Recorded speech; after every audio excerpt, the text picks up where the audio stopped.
So, my brother is a colorectal surgeon. In case there are people out there who don't know anything about that line of work, I'll just explain so you're not left in the dark, so to speak. He performs surgery on people who have issues connected to their colon and their rectum. So it's a shitty job. Even so, it is a job that requires a high level of skill, expertise, knowledge. So it was quite surprising to hear him talk the other day about a particular piece of surgery he was performing on a lovely gentleman. It was a particularly invasive procedure where halfway through he told me that despite all that training, despite the knowledge and the expertise, he couldn't tell his arse from his elbow. So, yes. But he wasn't always considering going down the colorectal passage, so to speak. He did think about plastic surgery for a while. And I was particularly encouraging when he talked about that. I told him to... Actually, I need a little bit more into that joke before it worked. So he was going to go into cosmetic surgery, breast enlargement, and I told him to milk it for all it was worth. And he was teetering on the edge for a while. And he still gets fond memories about those times and often likes to take a trip down memory lane thinking about what could have been. But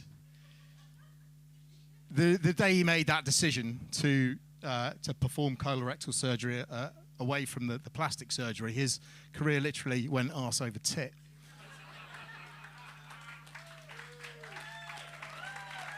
Good evening. Okay, that's the nerves out of the way. So yeah, there was one about the it being a real shit show at the theatre, but I forgot to put that one in. Chucked it in now. I was going to do some impressions, but we were told very, very strictly not to do any impressions. But I'm going to do one. I'll put my money where my mouth is, so to speak.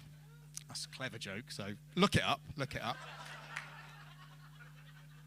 So if you're from a kid from the 80s, liked your goth stuff, you might get it. If not, you might not have any sort of clue who this person is.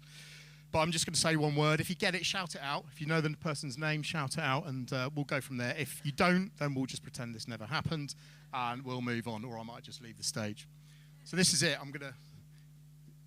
just walked on stage. It's from the music world.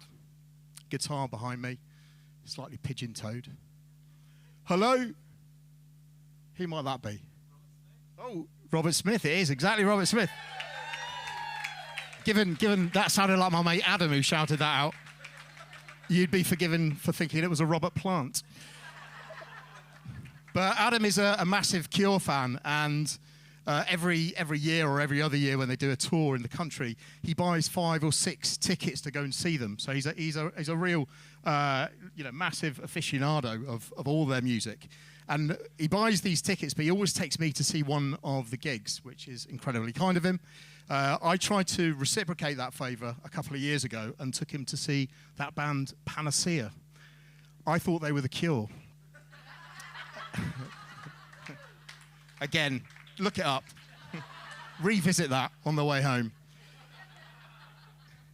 So, well, that impression went well. So, shall I do one more? Okay. Michael, do that again, I'll bloody murder you. It is my Granny Riley. Well played. It's like she was in the room from all those years ago. I do another Glaswegian, but I don't really want to do it because he's fucking mental and he lives in my head. He's my imaginary friend Stevie, so we'll leave it there and we'll crack back into some stuff that I wanted to do earlier.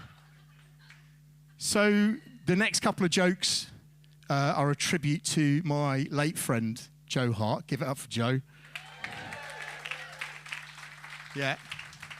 Sorry if you're looking a bit down there. He's not dead. He was just late. But